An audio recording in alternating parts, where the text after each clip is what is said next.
Millennia ago, the armies of the Imperium of Man looked rather different to how they do today. The Horus Heresy changed all that, however, and the grand armies of the past were splintered into the design that has survived ever since. Most famously, of course, the Legiones Astartes were divided into chapters by the Codex Astartes of Robert Guilliman, but the regular human armies were changed too, becoming the Astra Militarum and the Imperial Navy that we have explored in previous logs. The predecessor to these organizations was in fact a conglomerate of them both, combining ground and space forces into a single, massive army originally deployed as garrisons but turned into support for the Great Crusade. Though it is no more, having been dissolved into the separated armies of today, it was a testament to the power and technology of the ancient Imperium that could easily hold its own or even thrive in the nightmares of today. Organised into their regiments and from there into expedition fleets, it was known as the Imperialis Auxilia, or more commonly, the Imperial Army. This is Tactica Imperialis, and welcome to 40k Stories. The origins of the Imperialis Auxilia actually go back to before the rise of the Emperor and the Imperium in the Unification Wars. At this time, Terra itself was split into many warring tribes led by the Techno-Barbarians, all of which were subsequently conquered by the Thunder Warriors, Custodes and Astartes, or were otherwise integrated by the Emperor. There weren't a huge amount of armed forces left by the time the newly born Imperium was done with Terra, remnants of the Age of Strife that, if things had gone with previous logic, wouldn't have been left alive, never mind in service, by the time things were over. And yet, the Emperor didn't kill them. He didn't even disband them, instead allowing them to serve in the Imperium's armies alongside yet beneath the Astartes that would be leading the charge of the Great Crusade. These Terran regiments became known as the Old Hundred, some of the most respected members of what would become the Imperial Army, but they would not be the only ones for long. As the Great Crusade pushed outward, it was never the plan for the Astartes to be garrisons of the Imperium's worlds, as they were not designed for the tasks and were instead conquerors of the galaxy. Instead, the worlds themselves would raid their own defense forces and garrisons, later known as the Imperialis Militia and analogous to the planetary defense forces of today. And whilst not directly perhaps, it is from them that the Imperialis Auxilia would be formed. It is not stated at what point the transition was made from these armies being simply garrisons to full-blown frontline troops as well, but at some point the Imperium began to demand tithes of its worlds and levied soldiers to join the Crusade. Very few worlds were exempt from this. Astartes' home worlds, Forge worlds, the Sol system, and maybe the odd other one here and there, are not too dissimilar situations to the Astra Militarum today in many ways. You'll probably notice these similarities come up a lot. Perhaps that's no surprise given the lack of progress in the Imperium.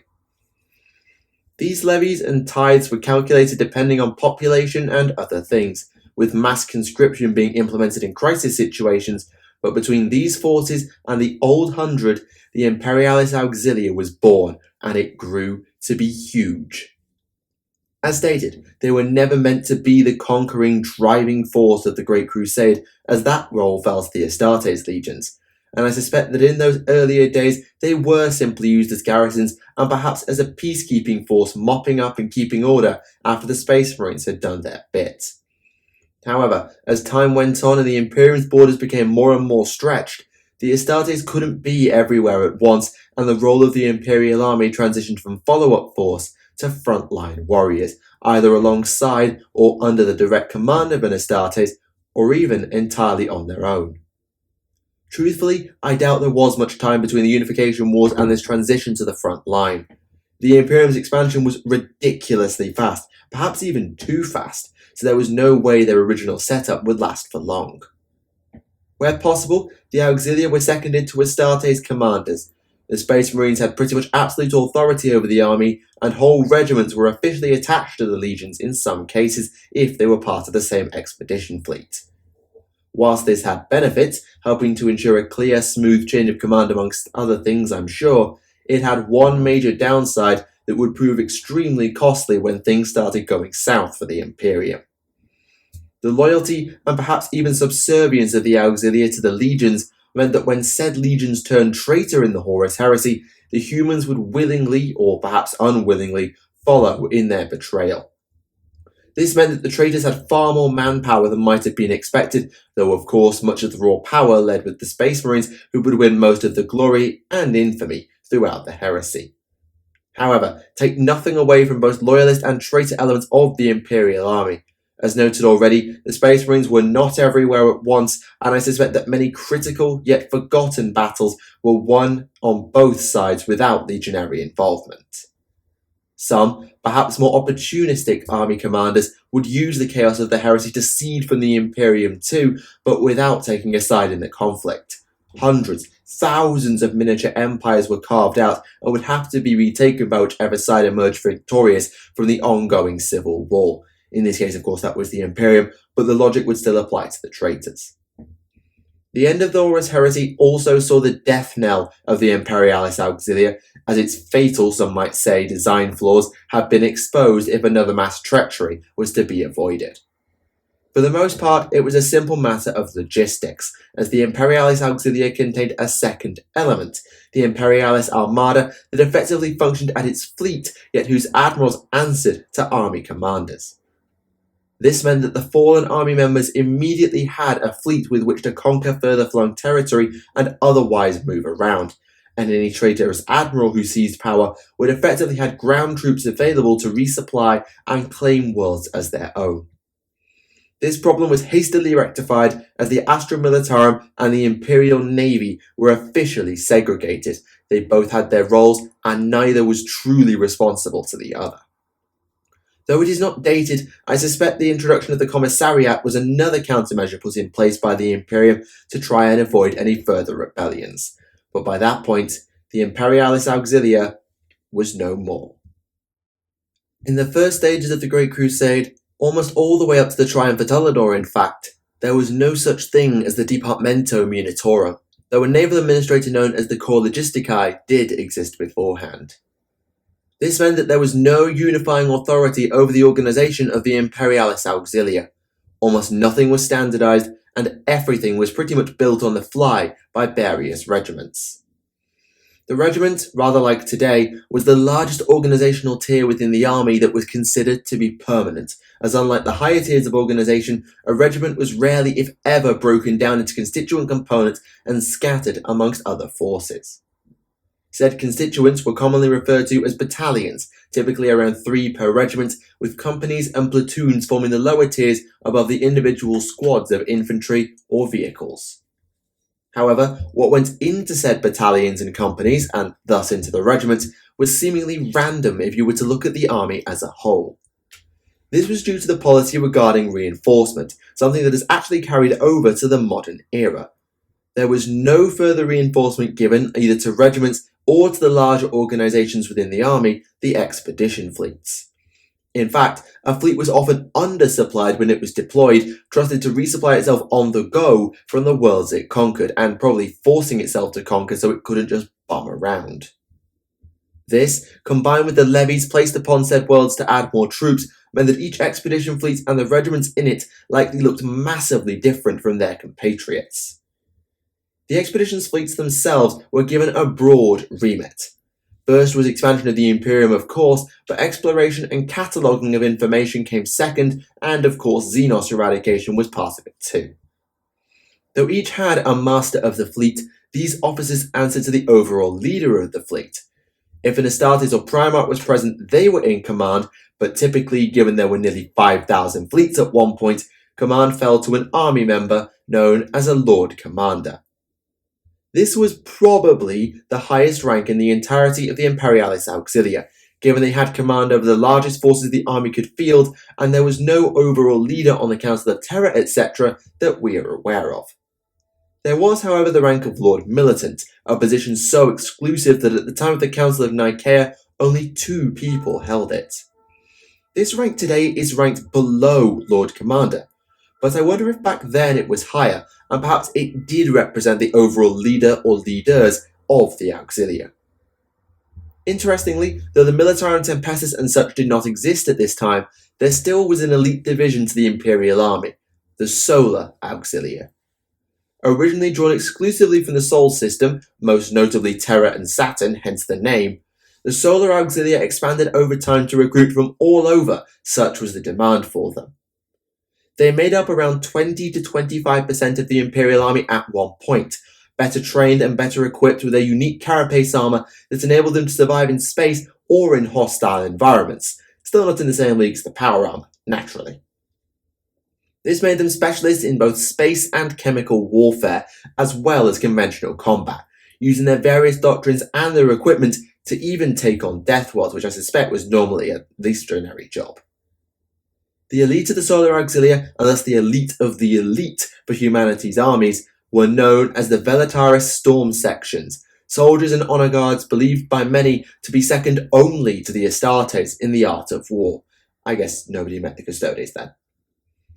As concerns the equipment of the army as a whole, whilst it wasn't on the level of the Solar Auxilia, it would still leave your average modern guardsman incredibly envious.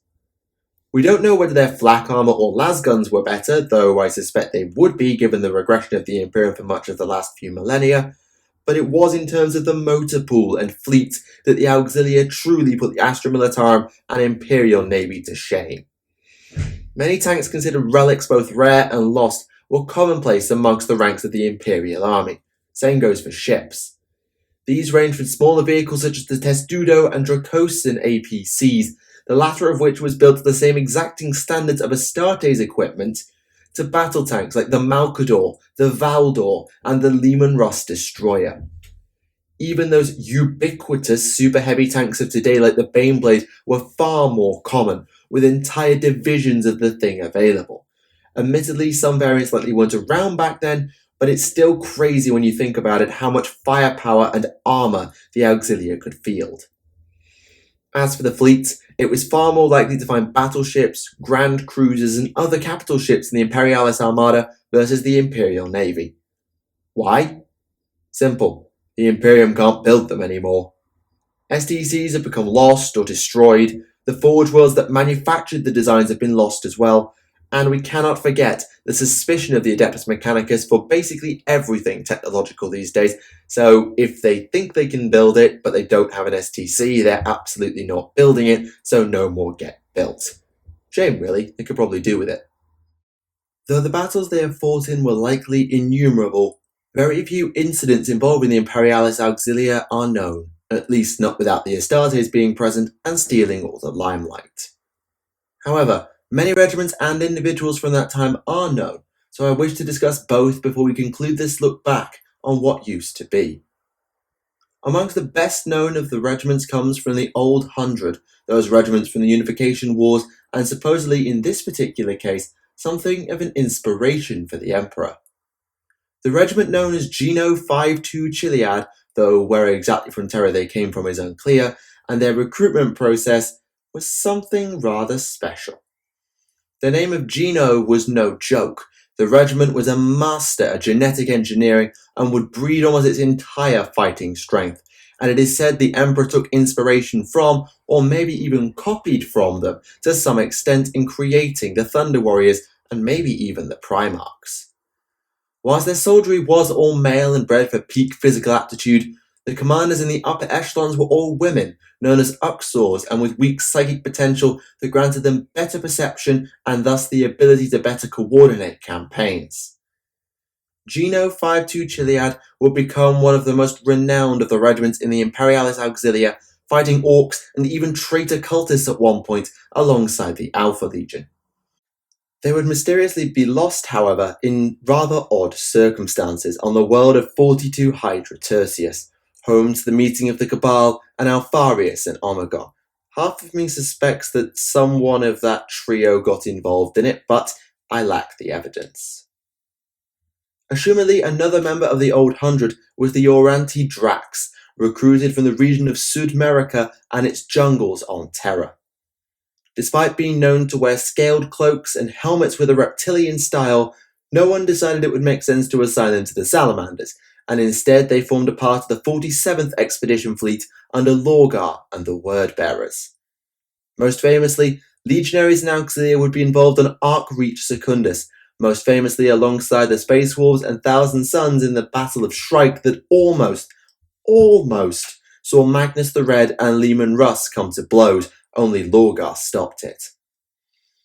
Other army regiments involved, including the Prosperine Spire Guard and the Lucunan Life Guard alongside the 15th Legion, but it was the Drax honoured at the close. One of their commanders, Major General Hestor Navarra of the High Brazil region and a veteran of hundreds of wars, was installed as planetary governor of Arc Regis Secundus after compliance was enforced.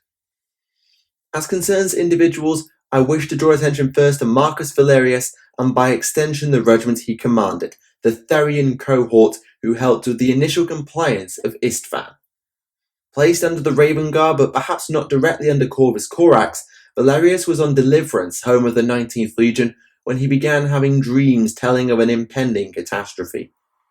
This was in the immediate prelude to nothing other than the drop site massacre on Istvan V, and perhaps thanks solely to these visions, a force of Raven Guard and the Therian cohort would travel there and ultimately rescue Corax.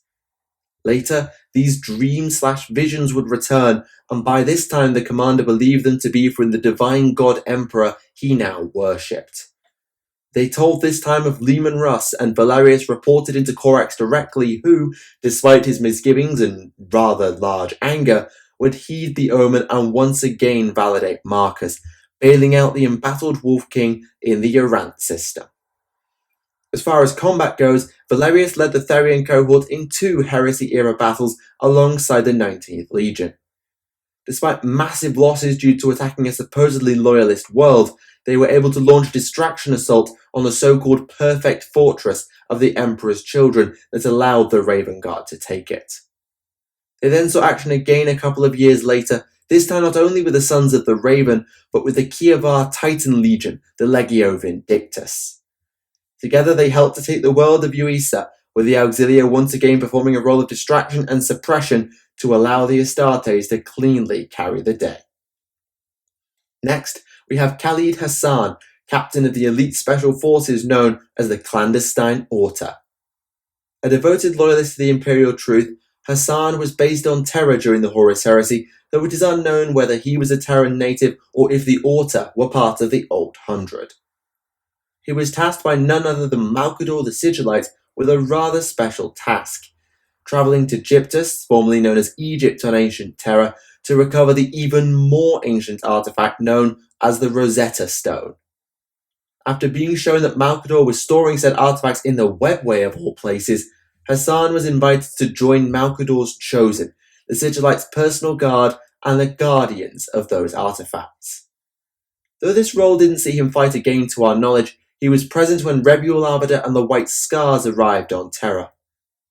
Finally, I think it would be doing a disservice to the Auxilia if I didn't at least mention Olanius Pius, or perhaps it would be better to say Pius Olanius Person.